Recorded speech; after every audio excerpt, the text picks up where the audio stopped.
Where is the circus of value? I've been spotted.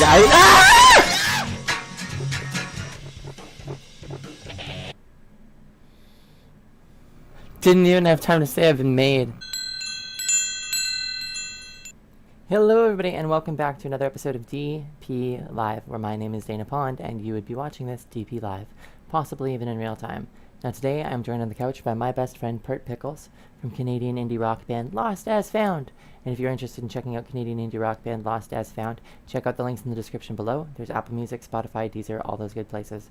So today we're going to be playing Doki Doki Literature Club Plus, and we're going to play some DLC, some downloadable content, I think. So these are just side stories. I don't think they're canon, but they are fun little stories about the characters. And it's just nice to like hop into some more stories with the characters from the Literature Club. So that's exactly what we're going to be doing. So let's hop on into the game and let's get reading. I am going to put on my glasses so that I can see all the things I need to see. I normally wait until I am tiny to put on my glasses. Just Monica.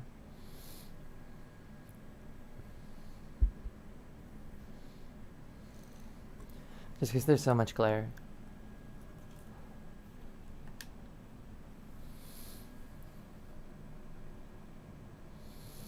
Metaverse Enterprise Solutions.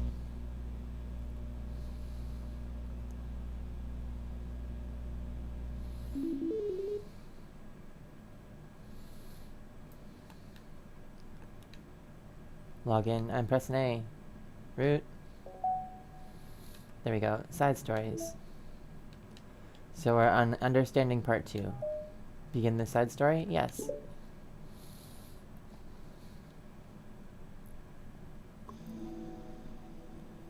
For the first time, Sayori is the first to enter the clubroom. Anxiety courses through her relentlessly. Will Yuri show up today? Sitting at the desk, she stamps her feet in an attempt to calm down. Why am I letting this affect me so much, says Sayori. I'm doing everything I can to make Yuri happy, but my best wasn't good enough. But it was still my best. But I'm letting everyone down. I'm always just a disappointment. Sayori continues to wrestle with her self-deprecating thoughts. Every tiny noise causes her to lift her head in anticipation of Yuri's arrival. ... Minutes pass and nobody enters the clubroom. Not Yuri or Monica.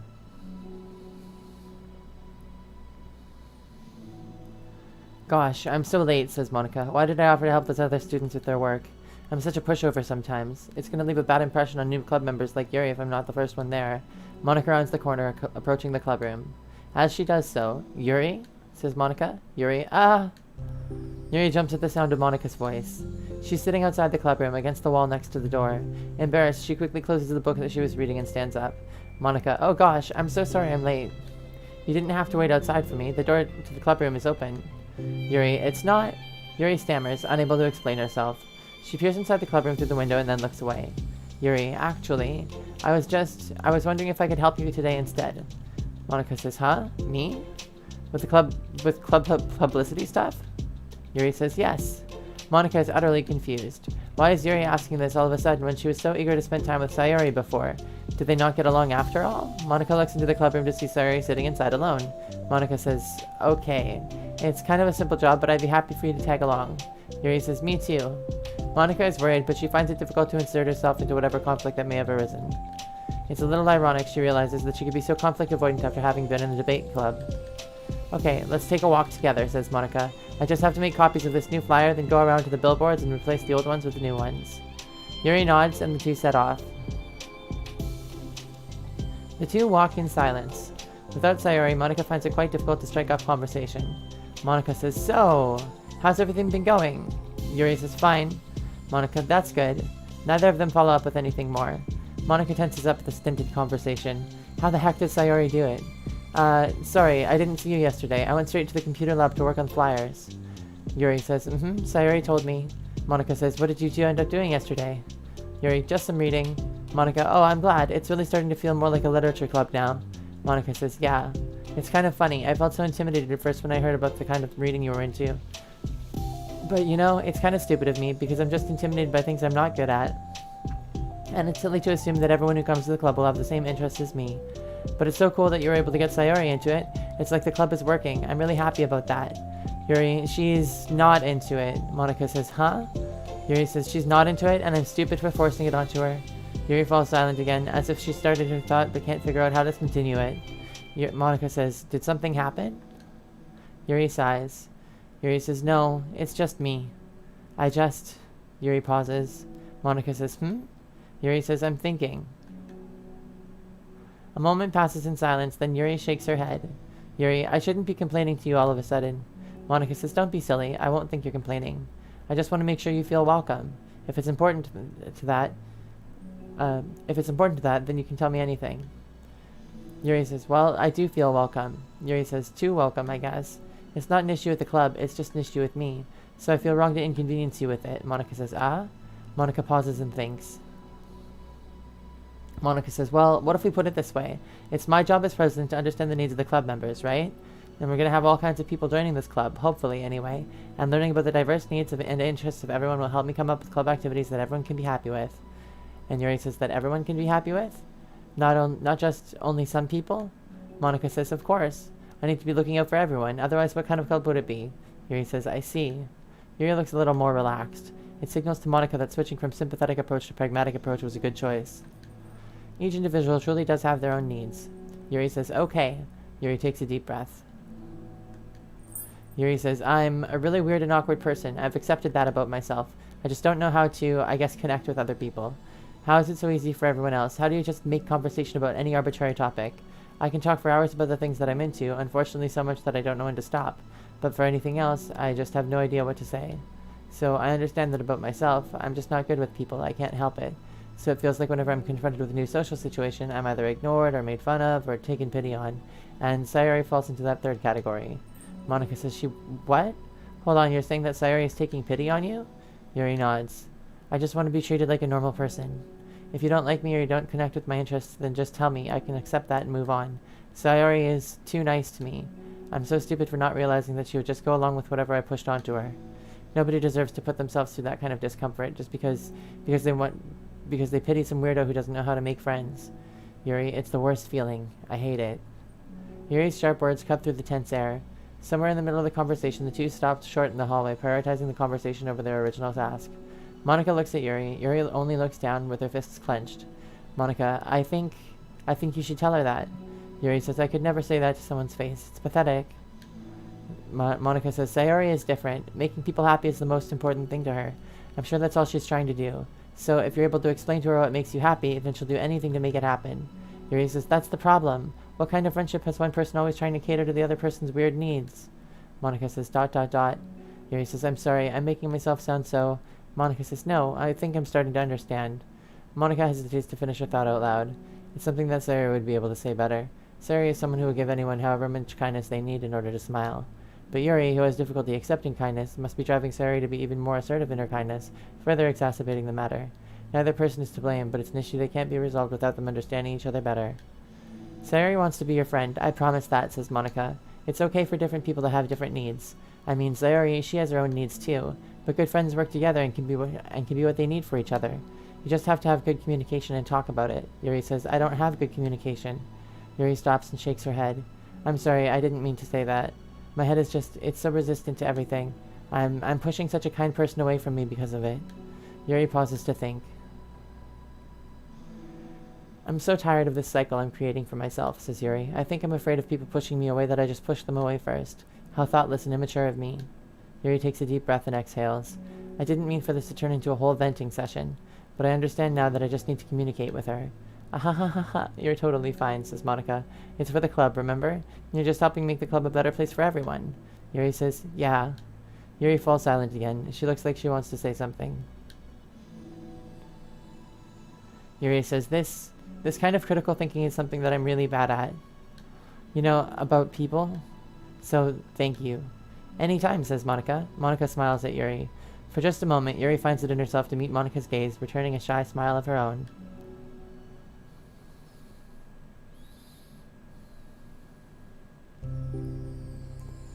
Yuri and Monica finished replacing the old flyers with the new ones. More accurately, Monica did most of the work while Yuri followed along, but as the clubroom once again draws near, so does Yuri's confrontation. Yuri, I can't do this. Monica, yes you can, it'll be great. Yuri sighs and shakes her head. Yuri, I'm never gonna feel confident enough. I just have to do it. If I don't do it now, I never will. Yuri starts towards the door, but then turns to face Monica. Yuri, you're not just going to wait outside, are you? Monica says, I can take a walk.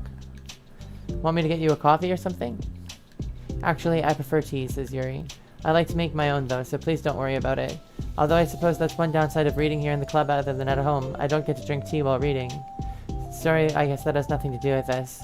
Monica says, You know, now that you mention it, I bet we could get permission to keep stuff for tea in the club room. You can use like an electric kettle to heat up water, right? Yuri says, would that really be possible? Monica says, I'll look into it. I think it would be great. Yuri smiles and nods at the thought. Monica says, well, I'll be back in a bit. Good luck. Monica waves at Yuri and then turns around and departs down the hallways as Yuri's smile fades once more. A moment of daydreaming about tea isn't enough to save her from the anxiety of the task that lies before her, but it must be done. Taking one more deep breath, Yuri timidly opens the clubroom door. Sayuri says, Yuri?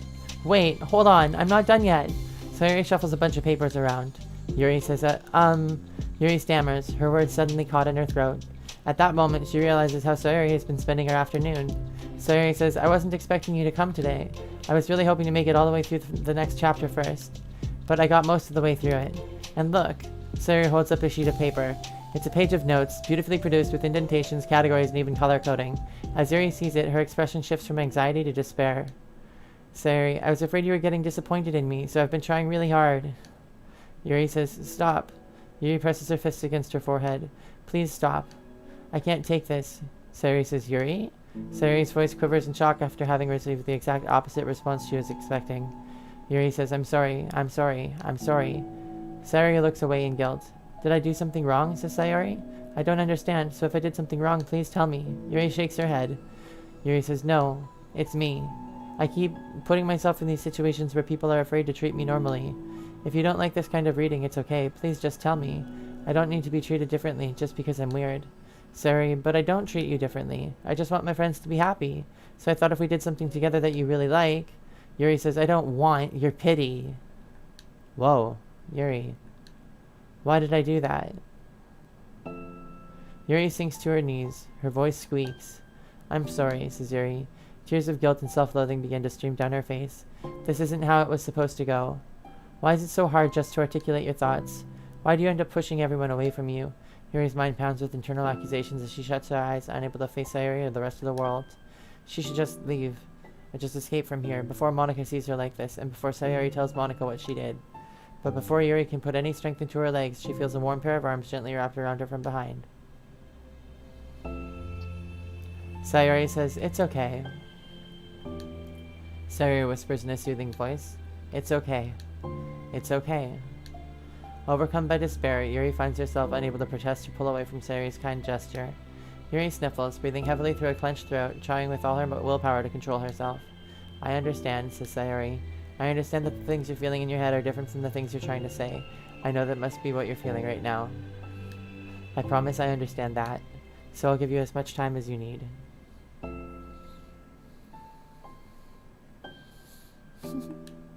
When you're ready, just tell me your feelings and we'll talk about them together, okay? Yuri sniffles again and nods her head. She gives herself a minute to compose her thoughts, then speaks while steadying her voice.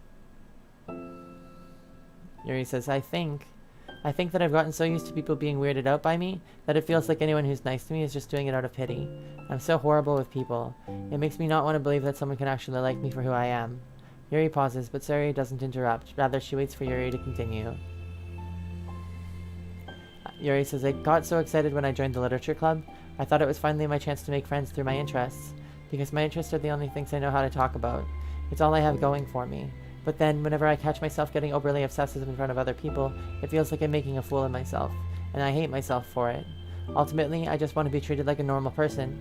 But how am I supposed to expect that when I can't behave like one? I just want to learn how to get along with people and stop ruining things for myself. That's all, says Yuri. Yuri finishes her thoughts, feeling more steady after having gotten them out. Sayuri, who can feel Yuri's breath rise and fall from beneath her arms, realizes that as well. Sayuri says, thank you for helping me understand you a little bit better. You know, you were so great at helping me with while we were reading, so I'll help you with the things that you need to. Yuri says, but I feel like it would just be frustrating for you with how much patience I require sometimes. Sayori says, That sounds kind of familiar. I couldn't stop worrying about that while we were reading. I was so afraid you'd get frustrated with me, says Sayori. Yuri says, but I would never do that. Yuri says, I did my best to reassure you by mentioning how I have a lot of patience. And Sayori says, yeah, I know, but my irrational fears just won't be quiet sometimes. I'm sure it's the same for you, right? Yeah, says Yuri. Irrational fears. Well, you know, says Sayori, there's no way that you could frustrate me because I already like you as the person that you are. And I know that you said that you have a hard time believing that, but I promise that it's true. Yuri says, ... Sayori says, you don't have to be a social person for people to like you. I think you're really considerate in your own way, you know, worrying so much about people's feelings. We're all kind of weird. It's a literature club, ahaha. But the best part, we're all different, and we have different interests. Like about the book. I'm reading it because I want to. I promise that's what I really want. It's a bit of a struggle, but try not to mistake that for me not enjoying it. I mean, we could never discover new things if we didn't try them first, right? I want to learn the reasons that you love it so much, says Sayori, and in the end, if it's not for me, then I can say that, but I'll be glad that I tried it and learned more about you. Plus, you're like super duper smart, and I want that to rub off on me, ahaha. Yuri fights back a smile at that comment. Already the heavy atmosphere surrounding her seems to have evaporated through the caress of Sayori's arms. Sayori says, your hair is so pretty. I always wanted long hair, but I was awful at taking care of it, so I cut it all off. Yuri says, Yuri's tension relaxes. For once, she feels okay just listening, rather than worrying so much about saying the right thing. Sayori, sensing Yuri's comfort, lets her rest. It must be so difficult for her to feel relaxed around other people. But if the literature club can make it happen, then it's something that she deserves to experience. Well then, says Yuri. Based on my understanding of your feelings, I suppose I wouldn't mind if we were to continue reading. Sayori says, That's what I wanted to hear. But we can stop at any time. If you truly don't like it, please be honest about it. I won't be offended. Of course, says Sayori. I'm not going to judge anything this early on, though, so we'll just see what happens. Yuri says, oh, and, it's not good to touch people without their consent first. Sayori says, oh, no, I'm sorry. I didn't mean to make you uncomfortable. Yuri says, oh, you didn't. I mean, I suppose it was kind of nice. I was just saying. Monika says, I'm back! Sayori says, Monika's back! I haven't seen you, like, at all recently. Sayori trots over to Monika. She whispers loudly, can I hug you, says Sayori. Monika says, sure, Sayori. Sayori wraps her arms around Monika. Oh, yeah, Yuri, it might be good to know, says Monika, that Sayori can be kind of a hug monster. Yuri says, And Sayori says, hey, don't call me a monster. Artemis is a monster. If he inherits the kingdom, it could spell disaster. Yuri says, Yuri laughs. Monika, perplexed, looks between the two of them, then smiles. Well, I'm glad you've been enjoying your reading so far, says Monika. It's like our first real activity as the literature club. Yuri says, about that. Well, you've been so patient with exploring my interests. I think that it would be inconsiderate of me not to return the favor to you and learn about the things that you like. Sayori says, yes. Do you like poetry? Yuri smiles. Oh, that was a short one.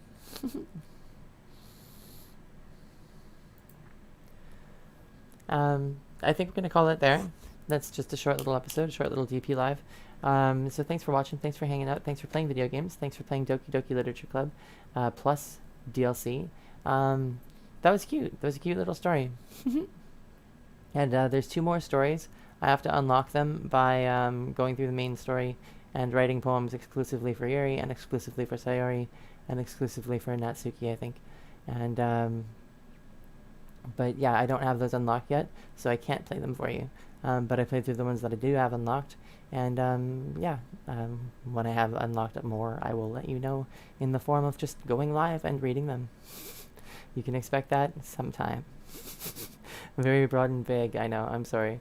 But yeah, just remember that was a stream, a live stream, and that my name is Dana Pond, and that you watch this DPLIve possibly even in real time, and that this is my best friend Pert Pickles from Canadian indie rock band Lost As Found. And if you want to check out Canadian indie rock band Lost As Found, check out the links in the description below. There's Apple Music, Spotify, Deezer, all those good places that you could want to listen to music. If you enjoyed today's episode, click the like button. We have a button for that.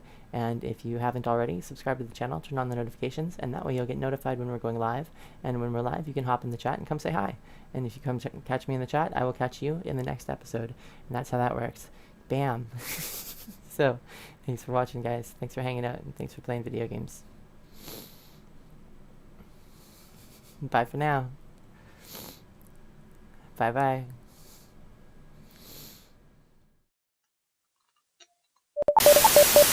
No,